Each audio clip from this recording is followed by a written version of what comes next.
Mahkamah Konstitusi menggelar pemilihan Ketua MK baru hari ini. Pemilihan dilakukan buntut dicopotnya Anwar Usman dari posisi Ketua MK oleh Majelis Kehormatan MK.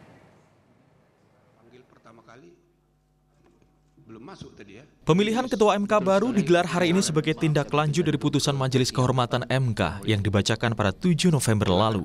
Putusan itu menyatakan Anwar Usman terbukti melakukan pelanggaran berat kode etik dalam penanganan perkara 90 soal pengujian syarat usia calon presiden dan wakil presiden. Adik ipar Presiden Jokowi itu pun dijatuhi sanksi pencopotan jabatan dari Ketua MK.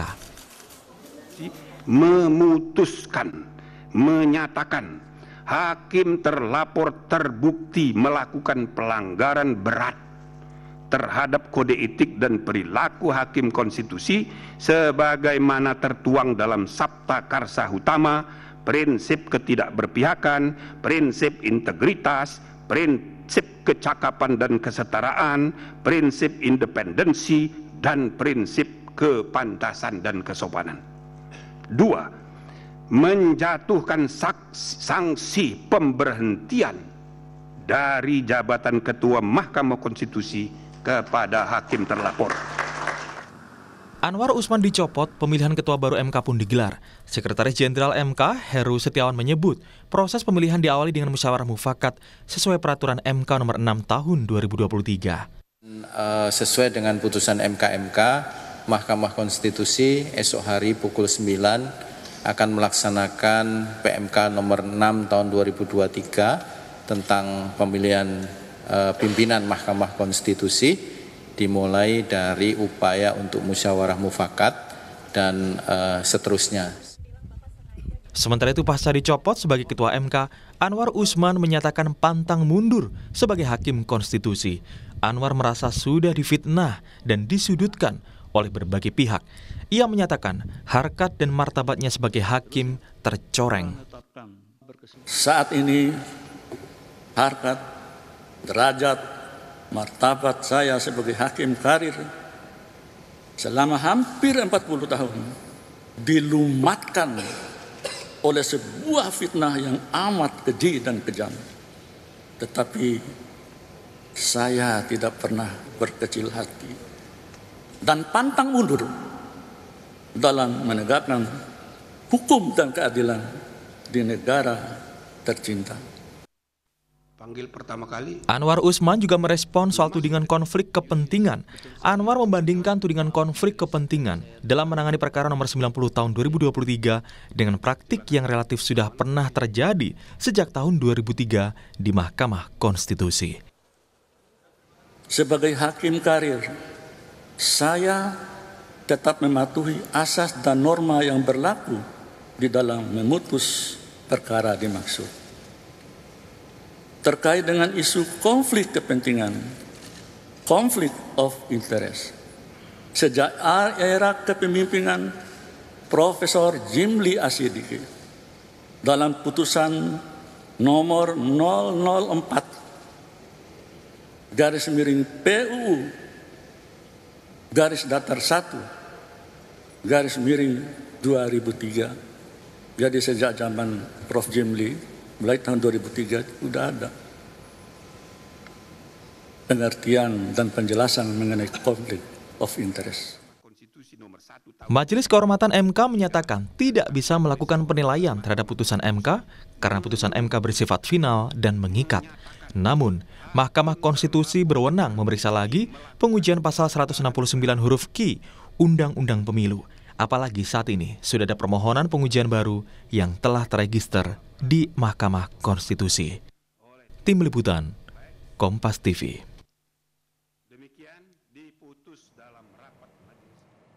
Kita menuju gedung Mahkamah Konstitusi, sudah ada jurnalis Kompas TV Triksi Valencia.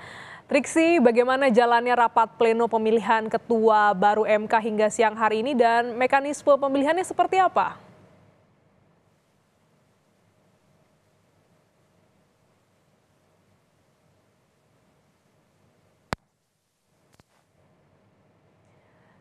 Triksi.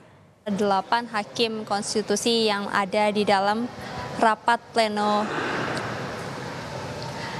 Ya, Glenis, memang sepertinya tampaknya alot terkait dengan musyawarah yang dilakukan oleh 8 hakim konstitusi dalam rapat pleno hakim yang dilakukan secara tertutup saat ini. Karena ini sudah berjalan selama kurang lebih 2 jam, sejak pukul 9:15 waktu Indonesia bagian Barat dimulai rapat pleno hakim secara tertutup di ruang RPH.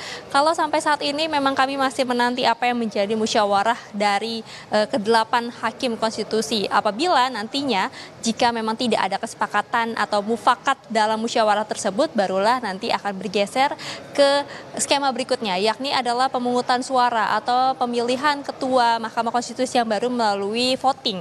Ini akan dilakukan melalui rapat pleno hakim secara terbuka, Glenis dan juga saudara. Jadi kita bisa menyaksikan seperti apa kemudian pemilihan ketua Mahkamah Konstitusi yang baru. Nah, memang kalau sesuai dengan aturan atau tata cara pemilihan ketua maupun juga wakil ketua Mahkamah Konstitusi di Undang-Undang Nomor 6 Tahun 2023, selain 2 skema tersebut nanti akan dilihat lagi apabila dalam pemungutan suara masih belum ada juga nama yang melebihi dari yang lainnya ataupun mendapatkan lebih dari setengah nama, maka nanti akan ada skor selama 30 menit dari 2 nama tersebut nanti akan diundi, maksud kami akan lihat lagi, akan di voting lagi. Apabila memang dari 2 nama teratas yang sudah memiliki suara yang seimbang juga masih belum mendapatkan suara yang lebih besar dibandingkan yang lainnya, nanti baru terakhir adalah opsinya diundi untuk pemilihan ketua Mahkamah Konstitusi yang baru. Akan tetapi guys dan juga saudara, harapannya memang ke dalam pemilihan ini ada benar-benar musyawarah yang matang untuk melihat apakah memang sosok ini pantas dan juga mumpuni untuk menjadi ketua Mahkamah Konstitusi yang baru, yang dilihat ataupun juga dinilai publik ini bisa berintegritas, kemudian juga bisa menjaga marwah Mahkamah Konstitusi, termasuk juga bisa independen dan juga bisa melihat bagaimana perjalanan sidang ataupun juga mengambil kesimpulan ini tidak berdasarkan usulan ataupun juga opini dari pihak luarnya. Nah, itu setidaknya beberapa hal guys dan juga saudara yang diharapkan publik tentu saja terhadap ketua Mahkamah Konstitusi yang baru. Tapi tentu kita akan melihat apakah dari 8 nama ataupun juga dari 8 hakim konstitusi yang saat ini sedang berunding, sedang bermusyawarah, ada 1 nama yang keluar yang dimufakatkan dalam rapat pleno hakim secara tertutup. Kalau kita melihat memang ada nama-nama yang sudah menguat, misalnya Glenis, kalau berkaca pada pemilihan ketua Mahkamah Konstitusi pada bulan Maret lalu, ada nama Arief Hidayat yang memang bersaing ketat dengan Anwar Usman. Lalu kemudian juga kalau saat ini kita melihat ada Saldi Isra yang juga namanya sedang diperhatikan publik lantaran dari dissenting opinion yang dikeluarkannya. Kemudian juga ada nama Soehartoyo yang juga menjadi lirikan untuk kemudian bisa bersaing, kemudian bisa juga dipilih oleh dari hakim konstitusi yang ada di dalam 8 hakim konstitusi tersebut, maupun juga ada nama M. Guntur yang juga merupakan usulan DPR ini bisa bersaing di dalam hakim konstitusi pada saat ini, guys dan juga saudara. Tapi tentu dari pemilihan-pemilihan tersebut ada pertimbangan-pertimbangan yang harus dimatangkan, ada musyawarah yang harus melihat dari segi-segi yang memang dinilai sudah bisa atau mumpuni sesuai dengan kriteria untuk kemudian menjadi sosok baru dari ketua Mahkamah Konstitusi.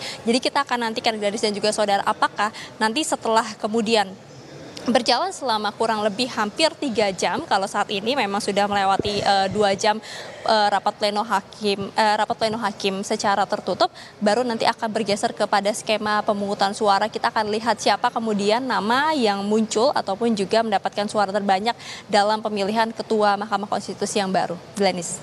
Ya, Triksi, apakah hari ini agendanya hanya memilih ketua MK saja atau sekaligus wakil ketua MK?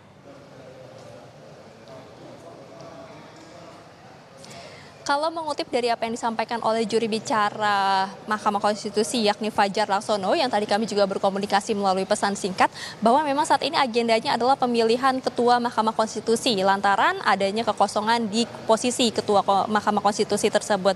Akan tetapi ini akan dilihat lagi dinamikanya apabila memang pada saat ini posisi Saldi Isra yang kita tahu sebagai wakil ketua Mahkamah Konstitusi misalnya mendapatkan suara terbanyak, kemudian juga disepakati untuk menjadi ketua Mahkamah Konstitusi yang baru, maka tentu ada kekosongan di kursi wakil ketua Mahkamah Konstitusi. Maka barulah nanti akan dilakukan pemilihan terhadap Wakil Ketua Mahkamah Konstitusi tersebut. Akan tetapi, Glenis, apabila nanti dalam pemilihan misalnya tidak ada perubahan ataupun juga nama Saldi Isra ini tidak bergeming dari posisinya di Wakil Ketua Mahkamah Konstitusi, maka tidak ada pemilihan ataupun juga chance untuk pemilihan kembali Wakil Ketua Mahkamah Konstitusi. Jadi tentu fokusnya adalah ketuanya terlebih dahulu. Apabila memang dinamikanya tidak ada perubahan, maka posisi Wakil Ketua Mahkamah Konstitusi ini akan tetap di Saldi Isra yang saat ini sedang dijabat. Glenis. Baik, terima kasih jurnalis Kompas TV Triksi Valencia langsung dari gedung MK Jakarta.